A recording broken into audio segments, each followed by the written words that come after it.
Hello friends, welcome to this session of learn and grow पैसा। आज हम आपके साथ एक कंपनी के बारे में बात करेंगे जिसकी हमारे पास रिक्वेस्ट आई थी कि इसका भी हम डिटेल एनालिसिस करें। रेणुका शुगर के साथ मोस्ट फेवरेट शुगर सेक्टर में कंपनी है, उसकी थोड़ी सी डिटेल जानेंगे, थोड़ा सा टेक्निकल चार्ट्स में भी देखेंगे अभी क्या हो रहा है और थोड़ा सा बैकग्राउंड भी जानेंगे कि क्यों ये मेरी कंपनी खास है। इसके साथ साथ अगर आप चैनल में नए हैं तो प्लीज़ वीडियो को लाइक कीजिए और सब्सक्राइब करना भूलना मत। और उसके साथ साथ आपको आई बटन पे काफ़ी सारी पुरानी वीडियोस के लिंक्स मिल जाएंगे। तो चलिए शुरू करते हैं। कंपनी का नाम है द्वारकेश शुगर इंडस्ट्री। मेनली ये कंपनी का, जैसे मैंने बोला कि इनका कोर जो इनका बिज़नेस है वो शुगर का ही है। बस इसके साथ साथ जैसे कि टर्न अराउंड स्टोरी मैंने बताया था पिछली वीडियो में कि इथेनॉल प्रोडक्शन से सारी कंपनीज़ को बहुत ही अच्छे मार्जिन्स हो गए हैं। तो इसमें क्या क्या खास इम्प्रूवमेंट आया, तो चलिए इसका रेवेन्यू ब्रेकअप देखते हैं। पहले presently the sugar accounts for 80% of revenue of the total, followed by the cogen power which is 13% and the distillery ethanol and the industry ethanol alcohol business for somewhere around 7%. Sales from the distillery business tripled in FY21 when it compares to FY20. So 20 के comparison में हम थोड़ा सा detail भी जानेंगे इसके आगे। तो 2021 में ऑलमोस्ट 3 गुना हो गया था इनका प्रॉफिट मार्जिन्स, जो कि हम अभी बैलेंस शीट में भी देखेंगे, क्रॉस वेरीफाई करेंगे। So presently the company has 3 manufacturing facilities located in the UP. Together it has a total sugarcane crushing capacity of 21,500 TPD and cogen power capacity of 91 megawatt and the distillery capacity of 130 kiloliter per day. सो ये हमारा important है। 130 ये जो इनका current achievement है almost 130, ये थोड़ा सा पुराना अभी 162 के आसपास है, तो 130 किलोलीटर पर डे। सो यहाँ पे इन्होंने बहुत एक अच्छी चीज़ें भी डाली हुई है स्क्रीनर्स पे। All the companies long term loans are subsidised loans. It has loan from the state at 5% interest rate and have distillery loan which is subsidise from the central government. So मैंने पिछली video में बताया था कि government ने ही बहुत अच्छे push करे हैं पूरे शुगर सेक्टर को, बहुत सब्सिडाइज रेट में उनको लोन्स दिए हैं। मिनिमम सपोर्ट प्राइस जो होता है शुगर केन का और शुगर का वो बढ़ा दिया है, ताकि शुगर कंपनी के साथ साथ किसानों को भी काफ़ी मदद मिली है उससे। तो ये चीज़ यहाँ पे हाईलाइटेड भी है। इसके साथ साथ जैसे मैंने पहले बताया था कि government has the target of 20% ethanol blending in petrol with oil marketing companies by 2023। तो इस साल के फाइनेंशियल ईयर के एंड तक 20% इंक्रीज़ करने का गवर्नमेंट का पूरा एग्रेसिव, मैं ये नहीं बोलूँगा, मैं बोलूँगा एग्रेसिव टारगेट है। क्योंकि आपको पता है इंडिया का सबसे बड़ा जो सेटबैक लेता है वो सारा उसका जो रेवेन्यू होता है वो इंपोर्ट में पेट्रोल और डीजल और जो भी हम बोलते हैं कच्चा तेल वो इंपोर्ट करता है, जिससे कि बहुत ज़्यादा एक्सपेंस होता है पूरे इंडिया में। और इंडिया क्योंकि इतना बड़ा है तो इसकी खपत भी बहुत ज़्यादा है हमारे जो क्रूड ऑयल जो हम इंपोर्ट करते हैं। तो ये जब हमारा 20% ब्लेंडिंग होगी तो हमारा गवर्नमेंट का पूरे देश का इतना सारा पैसा बचेगा जिसको हम अदर सेक्टर में डेवलपमेंट में बहुत अच्छे से यूटिलाइज़ कर पाएंगे। प्रेजेंटली इन्होंने बताया कि 7.2% के आसपास है, जो कि ऑलमोस्ट 3 गुना इस साल के एंड पे अचीव करने का टारगेट है पूरी कंट्री का। तो चलिए द्वारकेश शुगर की हम थोड़ी सी बैलेंस शीट और थोड़े नंबर्स पे आ जाते हैं। टोटल मार्केट कैप इसका 1814 करोड़ का है, करंट प्राइस 96 का है, इसका 52 वीक्स हाई 148 का है, 52 वीक्स लो 68 का है, तो ऑलमोस्ट मिड के आसपास ही चल रहा है। स्टॉक का पीई 10 का है और हमारा इंडस्ट्री का पीई 13 है, तो हमारा पी के हिसाब से भी थोड़ा कम प्राइस पे ट्रेड कर रहा है। सो बुक वैल्यू इसकी 35.8 है और जो कि हमारे ऑलमोस्ट 1:3 के रेशियो में ही बुक वैल्यू के करंट प्राइस है, जो कि ज़्यादा भागा नहीं है, अभी बहुत ही अंडर वैल्यूड हम कह सकते हैं। डिविडेंड यील्ड 2.08 है, जो कि हमें इतना कोई मतलब नहीं है डिविडेंड से। रोस इसका 21 है, जो कि बहुत अच्छा है। रिटर्न ऑन इक्विटी इसका 24.8 है, ये भी बहुत अच्छा है। फेस वैल्यू 1 की है। Book value, price to book जैसे मैंने बोला 3 के आसपास 2.69 की है। इक्विटी कैपिटल 18.8 करोड़ की है, जो कि बढ़िया है, ज़्यादा नहीं है इसकी इक्विटी। तो डेप्ट इसकी 524 करोड़ की है। इसके साथ साथ रिज़र्व 654 करोड़ का है। तो ये सबसे अच्छी बात है द्वारकेश शुगर में। अगर आप कंपनी, पीयर कंपनी का आप कंपैरिजन करेंगे तो डेट टू रिज़र्व रेशियो इसका ज़्यादा अच्छा है रेणुका शुगर के हिसाब से।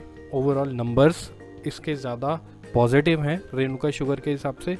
बट मैंने जैसे बताया, हम आगे भी देखेंगे, रेणुका शुगर के टारगेट्स ऑफ इथेनॉल प्रोडक्शन बहुत ज़्यादा एग्रेसिव हैं, जो कि द्वारकेश शुगर उसके आसपास बिल्कुल भी नहीं है।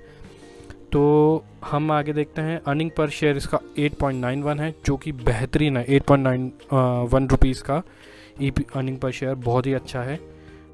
प्रमोटर होल्डिंग 42% के आसपास है, ये हमने देखा। रिटर्न ऑन इक्विटी 24.8, ये भी हमने देख लिया। इन्वेस्टमेंट 0.32 करोड़ का है। इंटरेस्ट ये अपने जो उन्होंने डेट लिया है उस पर लगभग 29 करोड़ के आसपास देते हैं। और पेट्रोसी स्कोर 9 का है और इंट्रिंसिक वैल्यू उसकी 133 की है, जो कि अपने ऑलमोस्ट 40% नीचे ही करंट प्राइस है इंट्रिंसिक वैल्यू के। लॉन्ग टर्म चार्ट का आप देख सकते हैं, लॉन्ग टर्म ट्रेंड इसका अपवर्ड ही है।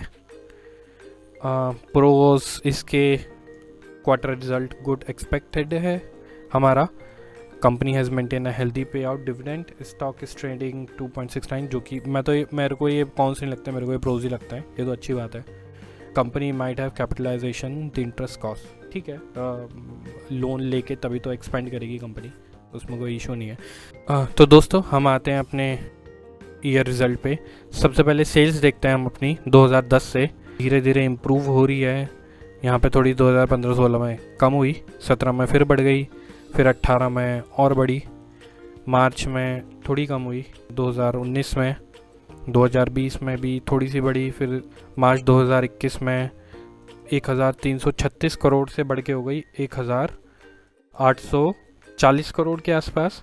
फिर मार्च 2022 जो कि लास्ट फाइनेंशियल ईयर था, इसमें भी बढ़ा, तो अभी ऑलमोस्ट 2000 करोड़ के आसपास हो गई। और इस साल, इस फाइनेंशियल ईयर में अब तक इन्होंने 2228 करोड़ के आसपास का इन्होंने सेल्स कर चुके हैं। और अभी भी 2 क्वार्टर के रिज़ल्ट हमारे बाकी हैं, तो आप देख सकते हैं कितने फिनोमिनल तरीके से ग्रोथ हो रही है।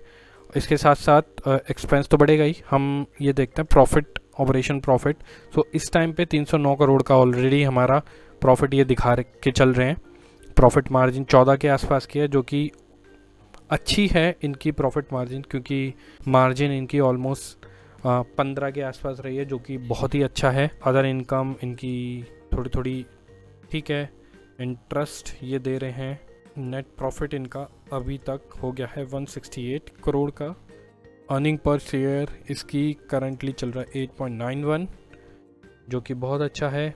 कंपाउंडेड सेल्स ग्रोथ इसकी पूरे 10 साल की, 5 साल की, 3 साल की और इस साल में बहुत ही शानदार है। डबल डिजिट तो बहुत ही कम कंपनीज़ का मिलता है। कंपाउंडेड प्रॉफिट ग्रोथ भी इसका बहुत ही अच्छा है, और इस साल में तो 67% के ग्रोथ हुए हैं। CAGR ग्रोथ देखिए आप कितनी बेहतरीन है, डबल डिजिट में है। अगेन रिटर्न ऑन इक्विटी भी डबल डिजिट की है ओवर दी लास्ट 10 ईयर्स में, जो कि बहुत ही अच्छी बात है।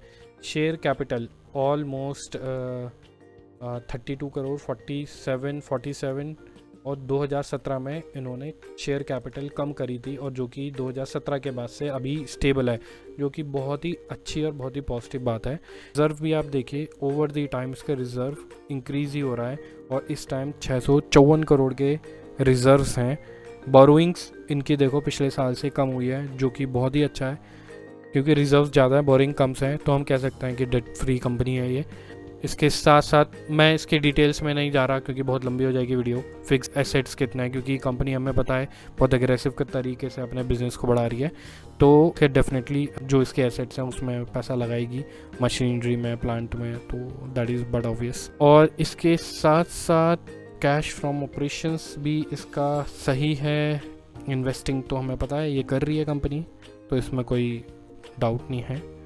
तो हम देखते हैं मार्च 2021, जून 2021 में स्टेबल रही, स्टेबल थोड़ी सी बढ़ाई है इन्होंने सितंबर 2021 में 42.9, और उसके बाद स्टेबल है 42.9 में। इसके साथ साथ हमारा इसमें FIIs का पैसा है, इसमें ऑलमोस्ट 7% के आसपास FIIs का पैसा लगा हुआ है। DIIs का पैसा लगा हुआ है 3.25, जिसमें कि अरे वाह, इसमें DSP फंड ने भी पैसा लगा हुआ है 3.25, जो कि मेजर स्टेक इन्हीं का ही है। गवर्नमेंट ऑफ इंडिया ने भी पैसा लगा हुआ है 0.31, पब्लिक की होल्डिंग है 47, तो इनके भी कई बड़े बड़े नाम, इनके काफ़ी मेजर स्टेक दिख रहे हैं यहाँ पे, लगभग अपना 7%। बाकी डिटेल देखेंगे तो ऑलमोस्ट होना चाहिए लगभग 10-12% के आसपास। तो यहाँ पे भी कंपनी अपने पैरामीटर पे खड़ी उतरती है। आइए इसके तुरंत चलते हैं हम थोड़ा सा कंपनी के बारे में, इनकी जो इन्वेस्टर प्रेजेंटेशन थी लेटेस्ट वाली, तो उसमें देखते हैं अभी कंपनी में क्या चल रहा है। तो दोस्तों हम आ गए हैं इनकी इन्वेस्टर प्रेजेंटेशन में। तो सबसे पहले हम लीडरशिप देखते हैं। लीडरशिप इनके अगर आप देखेंगे वेल क्वालिफाइड लीडरशिप है। इनके जो चेयरमैन हैं वो भी 20 ईयर्स ऑफ एक्सपीरियंस है, ही इज़, आप देख सकते हैं। इसके साथ साथ MD जो हैं वो भी काफ़ी well educated, he is also CA। सो हम बोल सकते हैं कि कंपनी बहुत अच्छे स्ट्रॉन्ग मैनेजमेंट के हाथों में है। सब लोग well qualified and well experienced लोग हैं, and they were very good, seems to be very good in their education background as well. So हम कह सकते हैं कि कंपनी बहुत अच्छे लीडरशिप के हाथ में है। इसके साथ साथ जैसे मैंने कुछ चीज़ें यहाँ पे हाईलाइट की हैं, सारी चीज़ें हम नहीं वेरीफाई कर सकते। सो डिस्टिलरी प्रोडक्शन का अभी हमने 162.5 किलोलीटर पर डे के आसपास, जो कि एक ही यूनिट से द्वारकेश नगर बिजनौर में से ही इनकी ये जो डिस्टिलरी जो इथेनॉल प्रोडक्शन है वो यहीं से ही हो रहा है। बाकी अभी 2 यूनिट से इन्होंने अभी इतना चालू नहीं किया। इसके साथ साथ इन कंपनी का माइलस्टोन देखते हैं। इन्होंने 2020 में सबसे पहले स्टेबलाइज्ड किया अपने डिस्टिलरी को, और उसके साथ साथ जो इथेनॉल का प्रोडक्शन है वो पहली बार 2020 में चालू किया था with a capacity of 130 kilolitre per day. और उन्होंने अगले साल उसको जो एक इनकी यूनिट से जो इथेनॉल प्रोडक्शन होता है उसे कैलिब्रेट किया और बढ़ा के उन्होंने ले आए वो 162.5 किलोलीटर पर डे। सो इसलिए स्क्रीनर्स में डेटा करेक्ट नहीं था। यहाँ पे इस टाइम पे 162.5 किलोलीटर पर डे इनकी प्रोडक्शन कैपेसिटी है। ये थोड़े से इनके प्लांट्स की फ़ोटो है। इसके साथ साथ आप देख सकते हैं रेवेन्यू कंपनी का, जैसे मैंने बताया, बढ़ रहा है। एबिटा भी इनका बढ़ रहा है, और उसके साथ साथ नेट प्रॉफिट और एबिटा मार्जिन दोनों ही बढ़ रहे हैं, जो कि बहुत ही अच्छी बात है। कंपनी, यहाँ पे कुछ इंपॉर्टेंट चीज़ें मैंने हाईलाइट की हैं। Company has reported a 70% increase in net profit in 2021। ये 70% इंक्रीज़ है। आप देख सकते हैं इस साल में आपने प्रॉफिट भी देखा था कितनी ट्रमेंडस तरीके से बढ़े हुए हैं। सो कंपनी बिल्कुल ऑलमोस्ट बहुत ही लो वैल्यूएशन पे अवेलेबल है, जो कि इसके फंडामेंटल इतने स्ट्रॉन्ग हैं। इसके साथ साथ हम आगे कुछ और इम्पॉर्टेंट इन्फॉर्मेशन देखते हैं कंपनी के बारे में। सो यहाँ पे मैंने कुछ चीज़ें इन्होंने बहुत अच्छी तरीके से अपनी प्रेजेंटेशन में डाली है। So clean energy, these two words are transforming the conventional Indian sugar sector. Inflection point of the sector transpired 4 years ago when the Indian government announced a national biofuel policy. This policy introduced a complete rethink in the way of sector was being directed across a number of fronts. तो दोस्तों आप ये देख सकते हैं यहाँ पे कुछ 5 पॉइंट मेन इन्होंने पूरे सेक्टर के प्रमोट करने के लिए डाले हैं। 1 from the part dependence year on year technical government influence to strategic long term policy creation, जो कि बहुत अच्छा होता है। सारे सेक्टर को यही चाहिए कि गवर्नमेंट पूरे सेक्टर और कंपनीज़ के लिए लॉन्ग टर्म पॉलिसीज़ बनाए, ताकि वो फ्री माइंड होकर अपनी एग्रेसिव तरीके से अपना प्रोडक्शन और उस पॉलिसी के एसेंट्रिक अपना सेटअप कर सकें। दूसरा, from the belonging of the discretionary niche within the lifestyle sector to graduating to the mainstream energy platform. जो कि एनर्जी एक्सचेंज के लिए मैंने बताया कंपनी बहुत एग्रेसिव तरीके से अपना प्रोडक्शन करती है इलेक्ट्रिसिटी और वापस बेच देती है गवर्नमेंट को भी। 3 from the being seeing as a limited pharma industry engagement to a farmer industry consumer interplay. So पूरे सेक्टर को ही नहीं, पूरे एज अ फार्मर इंडस्ट्री और कंपनीज तीनों को ही पूरा बहुत अच्छा सपोर्ट मिला था गवर्नमेंट की पॉलिसीज से। 4 from being seeing as a product with a whole demand role within the life of Indian consumer to now being seen as a sector helping moderate India's import, enhancing the national self-reliance. So as a sugar production sector के अलावा भी ये पूरा sector हमारा as a helping hand sector लोगों के नज़रिए में आ गया, जो कि हमारे को इंडिया को सेल्फ रिलायंस बनाएगा, ताकि हमारे जो इंपोर्ट्स ऑफ फ्यूल्स हैं वो कम हो सकें और हमारा पूरे देश का बहुत सारा पैसा बच सके। 5 from a time when the sector was considered cyclical to perspective of multi year stability enhancing the investment clarity. So ये बहुत अच्छी बात है। इसके साथ साथ 2.5 billion US$ Indian market ethanol market size in 2019 and आप देख सकते हैं ऑलमोस्ट 5 गुना 16.5 billion dollar estimated Indian ethanol market size by 2030। Almost 5 गुना मार्केट हमारा ग्रो हो जाएगा और जिसका कि सीधा सीधा हमारा जो बेनिफिट होगा पूरे शुगर सेक्टर को मिलेगा। इसके साथ साथ अब इतना सारा हो रहा था कि हाउ द्वारकेश शुगर ने कैसे अपने आप को कैलिब्रेट करा, तो इसमें छोटी सी मैंने पैराग्राफ हाईलाइट किया है। Dwarikesh Sugar awaited the full import of the policy and environment friendly technologies before selecting to make our first decisive investment. This transpired in 2019 when the company invested in enhancing its legacy distillery capacity from 30 kiloliter per day to 100 kiloliter per day in the first phase, commissioned towards the close of the calendar year. So 2019 में ही they have started planning with a 30 kilolitre per day की capacity, और जो कि उस साल के and में ही उन्होंने लगभग 3.5 गुना के आसपास इम्प्रूव करके बढ़ा के 100 किलोलीटर पर डे 2019 में ही अचीव कर लिया था। और 2020-21 में उन्होंने ये बढ़ा के करा 162, क्योंकि हमने देखा था 20-21 में कोविड का टाइम था तो बहुत सेटबैक हुआ था सारे सेक्टर्स को। उसके साथ साथ इन्होंने अभी ये currently 162 kiloliter per day, which is where we stand today. Our experience with the distillery validated the confidence with which we invested in it. So कितनी strong lines management का ये लिखी हैं, जो कि दर्शाती है कि मैनेजमेंट को कितना भरोसा है पूरे अपने कंपनी पे और अपने कंपनी की ग्रोथ में, जो कि हमें यही देखना है अपने जिसका मैनेजमेंट स्ट्रॉन्ग है और कंपनी की ग्रोथ अच्छी है तो हमारे को बेनिफिट मिलेगा ही मिलेगा। इसके साथ साथ कुछ चीज़ें मैंने हाईलाइट की हैं, जैसे in 2022-23 we will possess a cumulative of 337.5 kiloliter per day of ethanol manufacturing capacity, which should graduate our ethanol throughput of 4.5 crore liters to an estimated 11 crore liters when both our distillery are operated at their rated capacity utilization.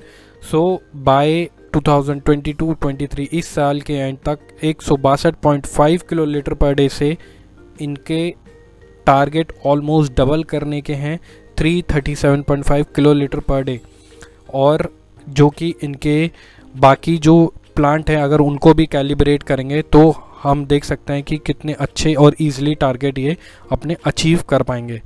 इसके साथ साथ इनकी जो presentation है वो बहुत ही अच्छी है, आप एक बार देख सकते हैं। बुक वैल्यू इसके साथ साथ आप देख सकते हैं कि 2017-18 से 2021-22 तक 19 रुपये से 35 रुपये ऑलमोस्ट डबल के आसपास हो चुकी है। तो बुक वैल्यू बढ़ने का मतलब सीधा सीधा है, अगर आपको कुछ भी समझ में नहीं आता, अगर कोई भी शेयर की बुक वैल्यू बढ़ रही है तो उसमें आप आँख बंद करें और पैसा भी डालेंगे कुछ पैरामीटर देख के, तो आपको बेनिफिट मिलेगा ही, क्योंकि कंपनी की बुक वैल्यू बढ़ने का मतलब है कंपनी का ग्रोथ पर्सपेक्टिव बहुत ही अच्छे हो रहे हैं, जो कि रिफ्लेक्ट करेगा आपके स्टॉक के चार्ट पे। इसके साथ साथ ये चीज़ तो हमने डिस्कस कर ही लिया। इसके साथ साथ कंपनी ने ये भी हाईलाइट किया, उन्होंने लास्ट ईयर ऑलमोस्ट 50 करोड़ के आसपास का डेप्ट पेमेंट करी है, जो कि बहुत अच्छी बात है। इनका लोन कम हुआ है जब उन्होंने देखा भी था। और इसके साथ साथ जैसे मैंने बताया कि बहुत ही सब्सिडाइज रेट पे पूरे सेक्टर को और कंपनी को लोन मिले हुए हैं, जो कि लॉन्ग टर्म और शॉर्ट टर्म बोथ हैं। तो ये कंपनी को रिलैक्स और अपने अग्रेसिव टारगेट अचीव करने में मदद करेंगे विदाउट इम्पैक्टिंग देयर मार्जिन्स। तो ये बहुत ही अच्छी बात है। आप इसके प्रेजेंटेशन में डिटेल में जा सकते हैं, बहुत ही अच्छे तरीके से उन्होंने प्रेजेंटेशन में इंफॉर्मेशन डाली है। आप NSE BSE की वेबसाइट में देख सकते हैं और स्क्रीनर्स में आप एनुअल रिपोर्ट्स में लास्ट की 2022 की एनुअल रिपोर्ट जाके पढ़ सकते हैं, आपको सब डिटेल्स मिल जाएंगी। तो चलिए दोस्तों, अब सीधे चलते हैं हम अपने टेक्निकल्स पे। दोस्तों हम आ गए हैं टेक्निकल्स में। सबसे पहले तो हम मंथली चार्ट देखते हैं, मंथली चार्ट में क्या हो रहा है। सबसे पहले तो जैसे मैंने बोला, पूरी कंपनी का चार्ट ऑलमोस्ट लॉन्ग टर्म में तो अप ट्रेंड में ही है, कोई दिक्कत वाली बात ही नहीं है। तो हमारे जो मंथली चार्ट में है ये ऑलमोस्ट रेंज बाउंड है। तो रेंज हमारी कहाँ से आ रही है, 90 रुपीज़ से हम ले लेते हैं, 85-90, और मंथली में आ रही है 133 और 90, 40-45 रुपए के बीच में ही स्टॉक काफ़ी टाइम से घूम रहा है। हम अब आ जाते हैं सीधे हम डेली पे। तो मैंने यहाँ पे अपने कुछ सपोर्ट रेजिस्टेंस बनाए हुए हैं। तो आप देख सकते हैं यहाँ पे एक पहले बुलिश पेनेंट का एक चार्ट बना था, उसके साथ ये ऊपर चला गया।